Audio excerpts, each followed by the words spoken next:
नमस्कार दोस्तों, expert guidance academy online classes में आप सभी लोगों का एक बार पुनः स्वागत है।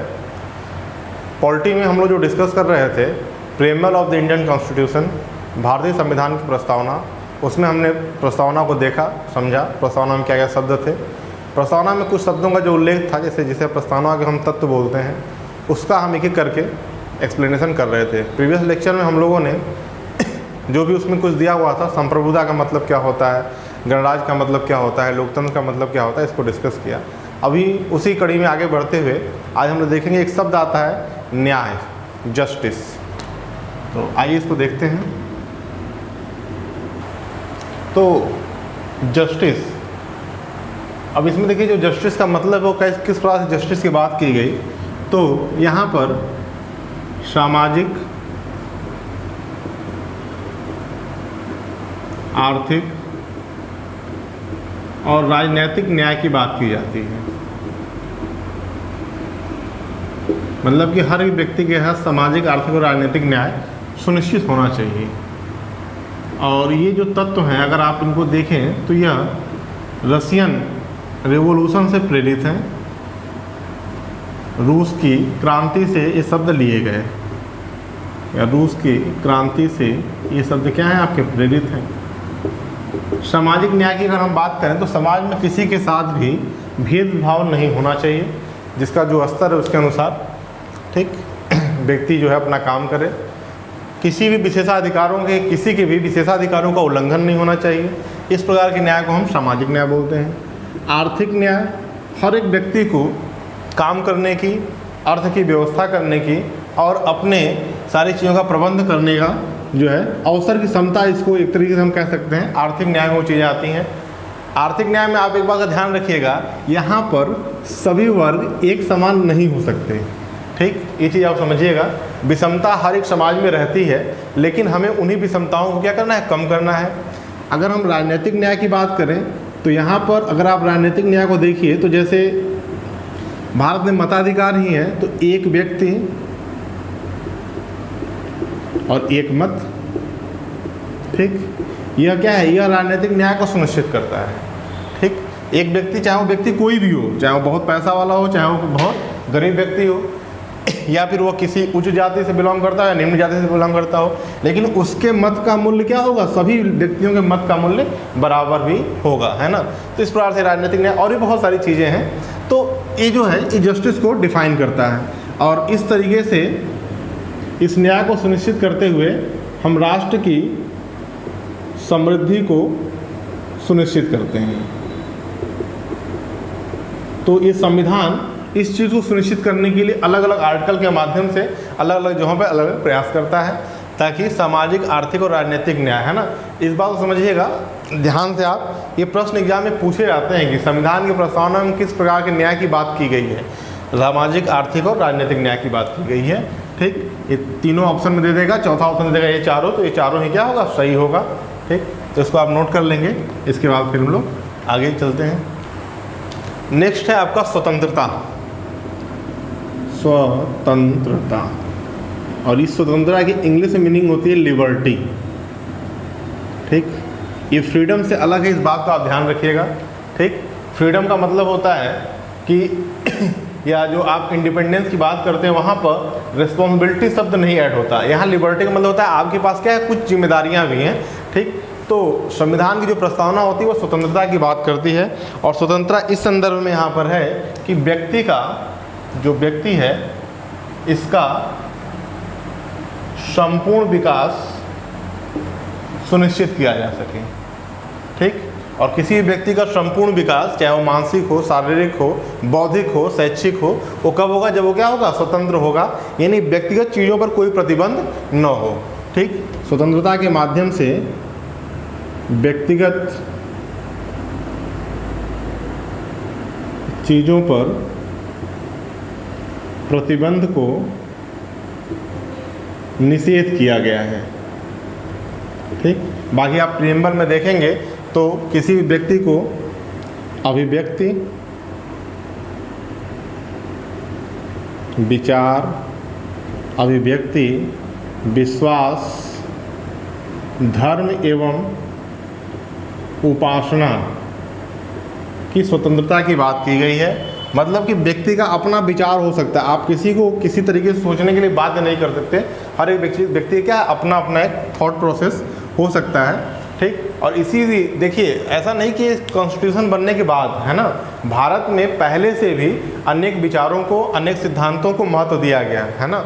यहाँ पर कोई एक थॉट प्रोसेस नहीं है, ठीक। हम सबको, जितने भी आप देखिए फिलॉसफी में हर एक प्रकार के दर्शन को बराबर का महत्व दिया गया। सबके अपने अपने अलग अलग क्या है सिद्धांत हैं, और उस सबके अलग अलग सिद्धांत होने के बाद भी हम सब जो है क्या है, एक माले की तरह एक सूत्र में पिरोए रहते हैं। विचार भले ही अलग अलग है, लेकिन रहते क्या है साथ में, क्योंकि सबका उद्देश्य क्या है, देश की प्रगति, ठीक।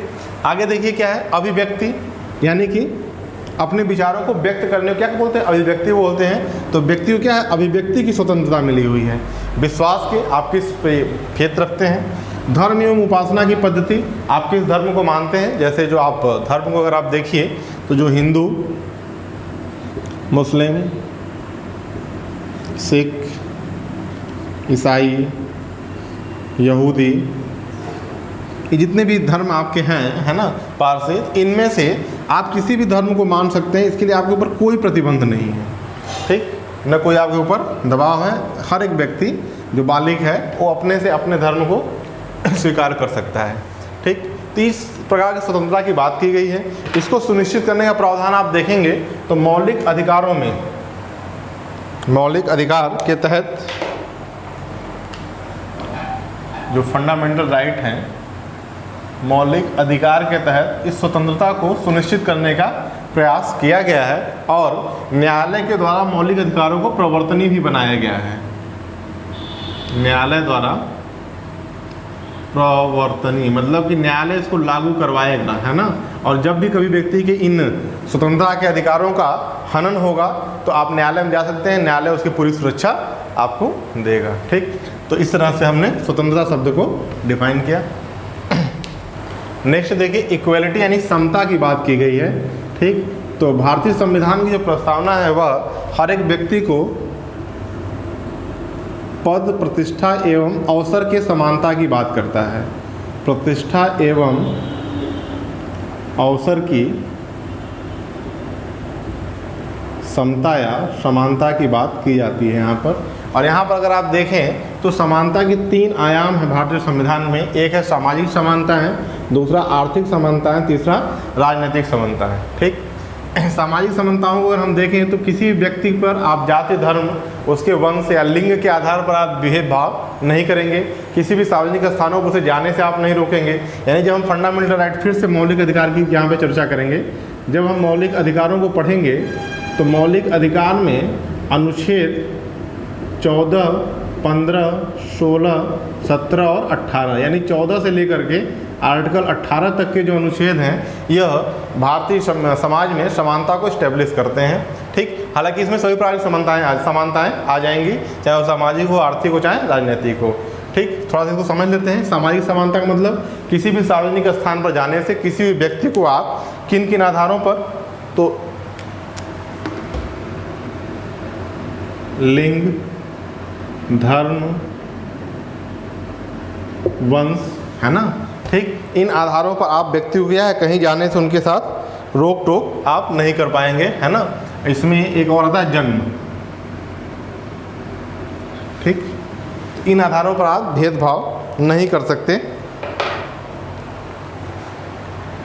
ठीक। और जाति शब्द को भी आप जोड़ लीजिए, है ना। जन्म का यहाँ पर नहीं आएगा, इसमें जाति शब्द आएगा, ठीक। लिंग, धर्म, वंश और जाति, ठीक। मतलब कि कोई व्यक्ति किसी विशेष धर्म से है तो इस स्थान पर नहीं जा सकता, उस स्थान पर। अच्छा, स्थान का मतलब क्या, सार्वजनिक स्थान। एक बात और ध्यान रखिएगा, आप किसी घर में नहीं जा सकते, है ना। सार्वजनिक स्थल पर या सार्वजनिक जो संसाधन, जैसे मान लीजिए सार्वजनिक जल संसाधन है, तालाब है, कुआं है, जो ग्राम के या समाज का, है ना, जो सामुदायिक संसाधनों में अगर कोई चीज़ें हैं तो उसका उपयोग करने से किसी को आप जाति विशेष के आधार पर, धर्म विशेष या वंश विशेष या लिंग विशेष के आधार पर आप रोक नहीं कर सकते, है ना। और इसलिए देखिए बीच में बहुत सारे विवाद होते हैं, जैसे लिंग के आधार पर, है ना, कई सारे मंदिरों में महिलाओं के प्रवेश को रोका गया, तो वहाँ पे इसकी चर्चा होगी। तो ये कहीं न कहीं उनका मौलिक अधिकार है, और सुप्रीम कोर्ट में देखिए सर्वोच्च न्यायालय में मामले चले जाते हैं, है ना।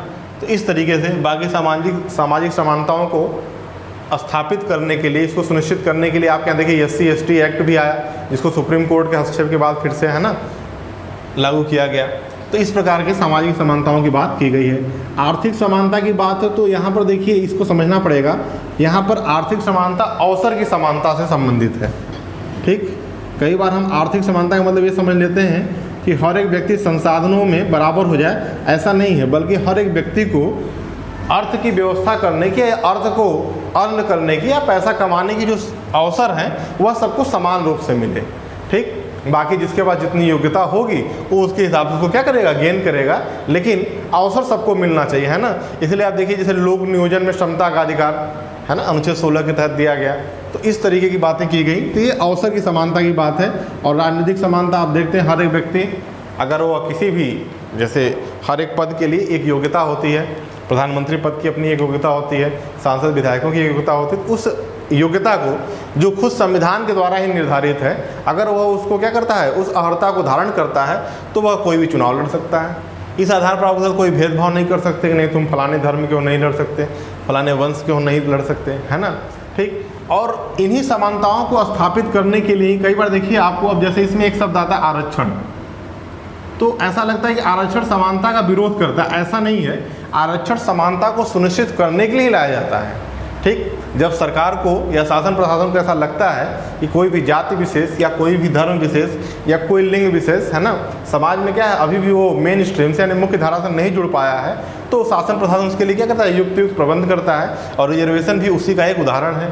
ठीक, लिंग के आधार पर भी आप देखिए जो ट्रांसजेंडर थे, है ना, उनको वो समाज के मेन स्ट्रीम से क्या थे, बहुत दूर थे। बाद में उसमें भी इंटरवेन किया सुप्रीम कोर्ट ने और उनको अलग से जो है रिजर्वेशन वगैरह सिस्टम दिया। अब वो धीरे धीरे समाज में क्या खुल करके आ रहे हैं, अनेक पदों पर आपको देखने को मिलेंगे। बहुत सारे धर्म को भी, जो अल्पसंख्यक धर्म हैं जिनकी संख्या क्या है, बहुत ही कम है, तो राजनीतिक रूप से वो कम हो जाते हैं, तो उनको फिर क्या किया जाता है, एक सीट आरक्षित करके उनको भी चुनाव लड़ने का अवसर मिले, उनके भी लोग जो है प्रतिनिधि के रूप में संसद में हिस्सा लें। तो इस तरीके की व्यवस्था की गई। एंग्लो इंडियन एक समुदाय है, उसको देखिए मनोनीत करने का अधिकार है राष्ट्रपति को लोकसभा में भी, और राज्यपाल को विधानसभा में, लोकसभा में 2 और विधानसभा में 1 मेंबर्स, है ना, ताकि उनके भी लोग क्या हों, संसद में रहें। ठीक, तो इस आधार पर कोई भी जहाँ पर भी लगता है तो वहाँ के लिए हम लोग अलग अलग व्यवस्था करते हैं। तो समता का मतलब इसी संदर्भ में है। बाकी जब हम लोग मौलिक अधिकारों को पढ़ेंगे तो वहाँ पर फिर इसकी चर्चा हम लोग करेंगे। एक बात और ध्यान रखिएगा, जब भी मौलिक अधिकारों का हनन होता है तो इसके लिए व्यक्ति चाहे तो सीधे सुप्रीम कोर्ट में जा सकता है, माननीय सर्वोच्च न्यायालय में इस मुकदमे के लिए, मतलब आप जो है अपनी शिकायत को डायरेक्ट दर्ज करा सकते हैं। अब जो लोग नहीं जानते उनको लगता होगा तो क्या अन्य मामलों में नहीं जा सकते, तो नहीं जा सकते, है ना। अन्य मामलों में आप सर्वोच्च न्यायालय नहीं जा सकते। ठीक, सर्वोच्च न्यायालय आपके लिए नहीं है ना। सर्वोच्च न्यायालय जब 2 राज्यों के बीच का विवाद होगा या राज्य का संघ से कोई विवाद होगा, इस तरीके के मुद्दों को हल करने के लिए सर्वोच्च न्यायालय होता है। लेकिन हाँ, मौलिक अधिकारों के हनन के मामले में राज्य के खिलाफ आप जो है डायरेक्ट सुप्रीम कोर्ट में जा सकते हैं। और आर्टिकल 32 के तहत अनुच्छेद 32 संवैधानिक उपचारों का अधिकार है ना, इसके तहत जो सुप्रीम कोर्ट सुनवाई करेगा। उसमें 5 प्रकार के रिट जारी किए जाते हैं, अभी उसकी चर्चा आगे होगी। मतलब कुल मिला कहने का मतलब है कि किसी भी प्रकार के सामाजिक असमानताएं अगर आपके साथ हो रही हों तो आप जो है डायरेक्ट सुप्रीम कोर्ट में कंप्लेन कर सकते हैं। सरकार अगर लिंग, धर्म, वंश और जाति के आधार पर आपसे भेदभाव कर रही हो तो आप ऐसा कुछ कर सकते हैं। ठीक, एक बात देखिए, और जब भी आप वीडियो को देखते हैं तो चैनल को पहले तो अगर आपने सब्सक्राइब नहीं किया सब्सक्राइब कर लीजिए। इस चैनल पर आपको हमेशा यूजफुल वीडियो ही जो आपके एजुकेशन से रिलेटेड होगा वही मिलेगा। ठीक, हम लोगों के पास ना तो इतना समय है ना हम लोग कुछ इधर उधर बनाने का प्रयास करते हैं। जो कुछ भी होगा वह एजुकेशन से ही रिलेटेड होगा।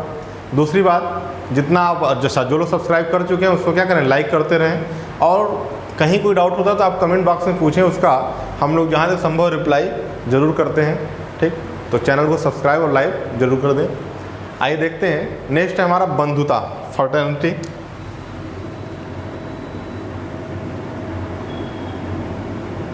इस शब्द का मतलब क्या है? तो बंधुता का मतलब है कि भारत में जितने भी जन हैं, जो लोग हैं, उनके बीच में एक होने की भावना को जागृत करने से है। एक होने की भावना को जागृत करना। ठीक, यानी कि आप कह सकते हैं सर्वमान्य भाईचारे का विकास करना। मतलब कि शासन प्रशासन को, या संविधान भी ऐसी व्यवस्थाएं करता है। अब संविधान देखिए कैसे कैसे करता है इसको। तो पहली बात, संविधान एकल नागरिकता प्रदान करता है कि हम सब यदि भारत में जन्म लिए हैं और यहाँ के नागरिक हैं तो हम सब क्या हैं, भारतीय नागरिक हैं। इस आधार पर हम सब क्या हो जाते हैं, एक हो जाते हैं। हमारी अपनी एक आइडेंटिटी और पहचान हो जाती है एकल नागरिकता के माध्यम से। इसके अलावा आप देखेंगे जो मौलिक कर्तव्य हैं हमारे, मौलिक कर्तव्य है ना, भाग अगर देखें तो 4A और अनुच्छेद 51A, या हिंदी में इसे 51 क लिखते हैं। ठीक, तो इसके तहत है ना, इन दो प्रावधानों के तहत जो है एक होने की भावना को जागृत किया जाता है और सर्वमान्य भाईचारे का विकास करना भी। ठीक है, और यही हमारा क्या कहलाता है, फ्रेटर्निटी या बंधुता कहलाता है। ठीक, अनेकता में भी एकता भी इसी से संबंधित है। हम अलग परिवार के हो सकते हैं, अलग जाति के हो सकते हैं, अलग धर्म के हो सकते हैं, लेकिन हमारा देश क्या है, एक है, और नागरिक हम क्या है, एक देश के, जिसका नाम क्या है, भारत। ठीक, तो इस प्रकार की भावना को हम बंधुता में लिखते हैं। चलिए आगे चलते हैं।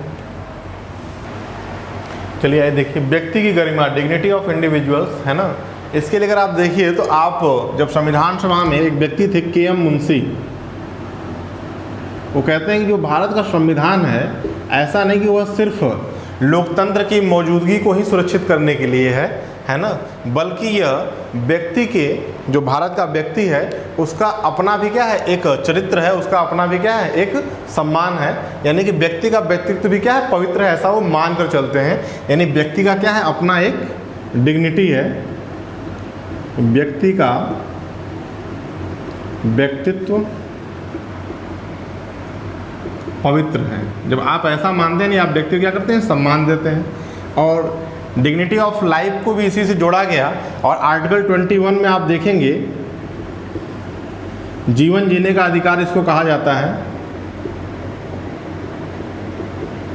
यानी कि न्यायालय या विधिक प्रक्रिया के अलावा किसी को भी किसी व्यक्ति का जीवन, तो ये मतलब लेने का अधिकार नहीं है, कोई भी ले नहीं सकता। तो जो जीवन जीने का अधिकार, इसका मतलब नहीं सिर्फ आप जिंदा रहें। जीवन जीने का अधिकार का मतलब यहाँ पर ये भी है कि डिग्निटी के साथ, सम्मान के साथ आप जिंदा रहें, है ना।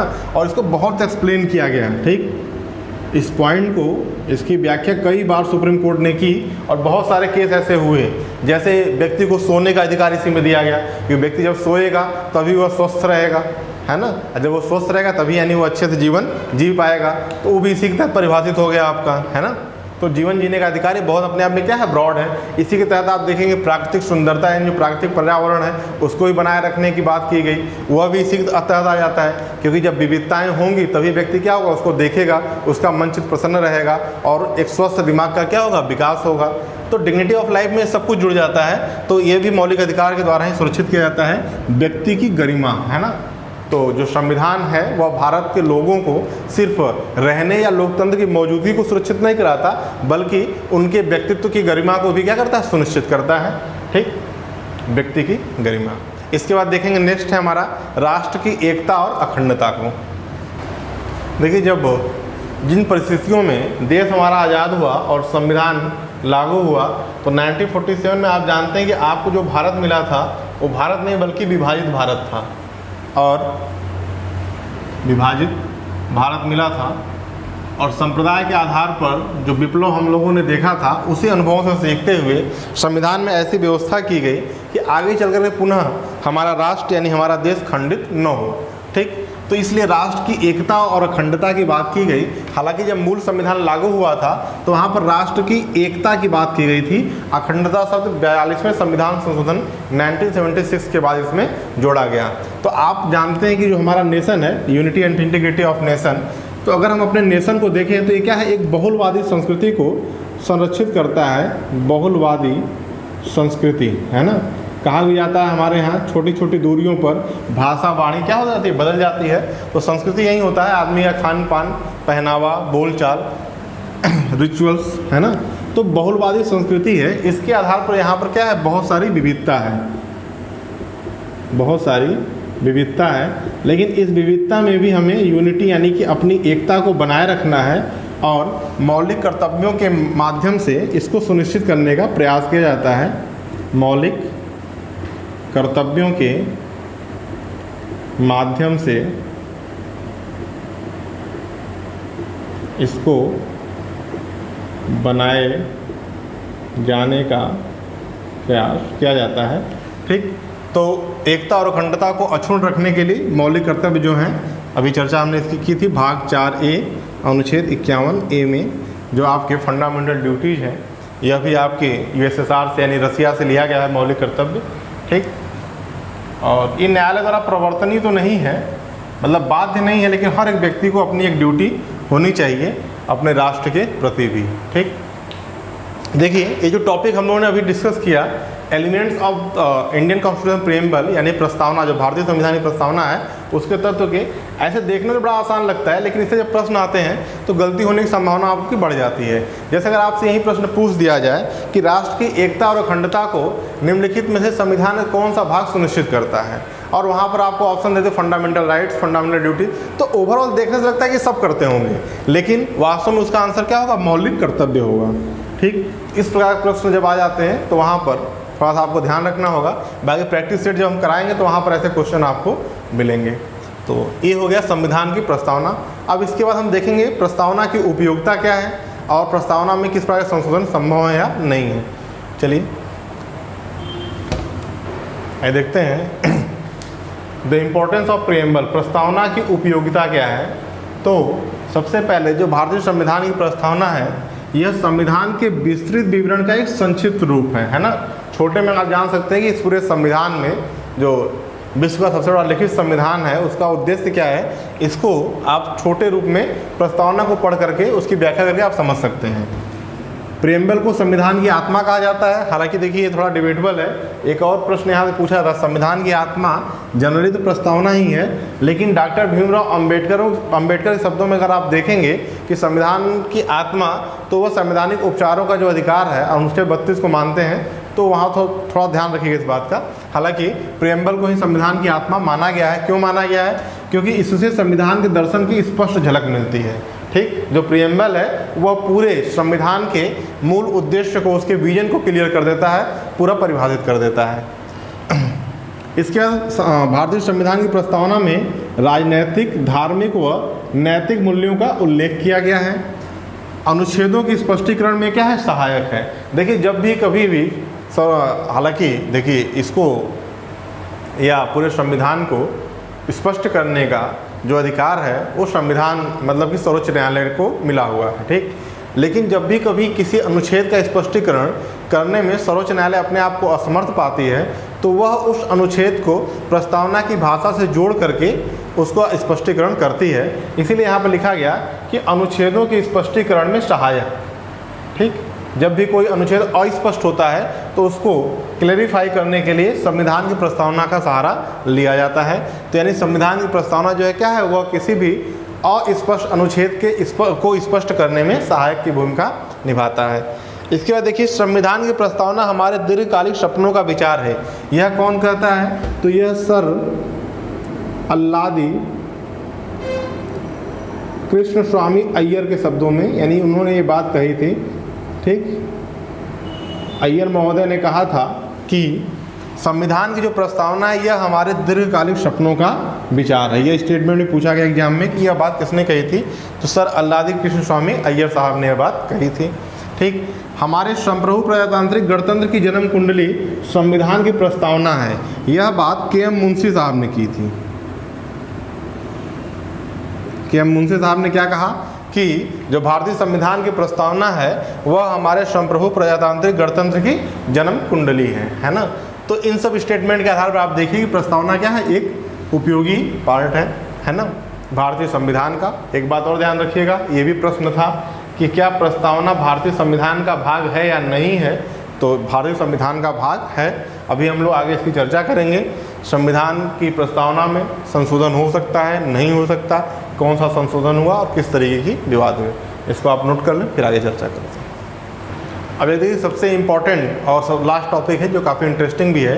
ये पूछा जाता है आपसे कि जो प्रस्तावना है, भारतीय संविधान की प्रस्तावना में संशोधन हो सकता है या नहीं, यानी संशोधनीय है या नहीं। ठीक, तो इससे संबंधित देखिए कुछ विवाद थे। सबसे पहले एक बार जब विवाद हुआ तो उसमें यह निर्णय लिया गया कि नहीं, है ना, इसमें संविधान की प्रस्तावना में संशोधन नहीं होगा। उस विवाद को हम लोग कहते हैं बेरूबारी संघ केस। ठीक, बेरूबारी व्यक्ति का नाम है। सन 1960 में, और इस समय निर्णय यही आया था कि प्रस्तावना में संशोधन नहीं हो सकता। ठीक, और यहाँ पर यह भी माना गया था कि प्रस्तावना संविधान का भाग नहीं है, संविधान का भाग नहीं है। यानी आर्टिकल 368 जिसके माध्यम से संविधान में संशोधन किया जाता है, ठीक, तो उस आर्टिकल के तहत प्रस्तावना में संशोधन नहीं हो सकता। ऐसा आया था 1960 में बेरूबारी संघ केस में। ठीक, लेकिन आगे चल करके 1973 में एक और विवाद हुआ। केशवानंद भारती, पिछले ही वर्ष इनकी मृत्यु हो गई थी। केशवानंद भारती बनाम केरल राज्य विवाद 1973 में, 1973 में। ठीक, और इसमें यह डिसीजन आया कि नहीं, प्रस्तावना में संशोधन किया जा सकता है, लेकिन मूल ढांचे से संबंधित विषयों में संशोधन नहीं होगा। आप कॉन्स्टिट्यूशन का बेसिक स्ट्रक्चर जिसको ये प्रेम्बल डिफाइन करता है उसको कंप्लीटली चेंज नहीं कर सकते, लेकिन इस शब्द को आप याद रखिएगा, मूल ढांचे से संबंधित विषयों में संशोधन नहीं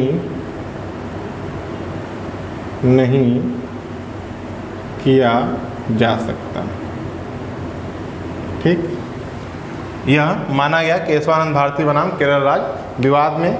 और यहाँ पर आप समझिएगा, ठीक, और यह भी माना गया कि प्रस्तावना क्या है, संविधान का भाग है।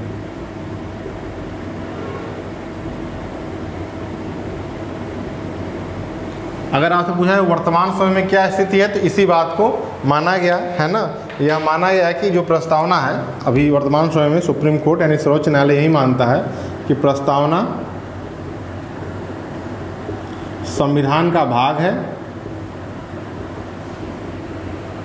अतः इसमें आर्टिकल 368 अनुच्छेद 368 के तहत संशोधन किया जा सकता है, संशोधन किया जा सकता है, लेकिन मूल ढांचे के विषयों में नहीं, मूल ढांचे से संबंधित विषयों में नहीं। और एक बात का ध्यान रखिएगा, मूल ढांचा को डिफाइन कौन करेगा, तो मूल ढांचे को डिफाइन करेगा सर्वोच्च न्यायालय।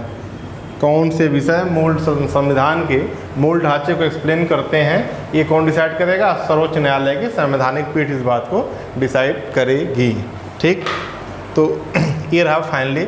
और अगर अभी तक हम संशोधन की बात करें तो संविधान की प्रस्तावना में मात्र एक संशोधन हुआ है, जिसकी चर्चा हमने पहले भी की, 42वां संविधान संशोधन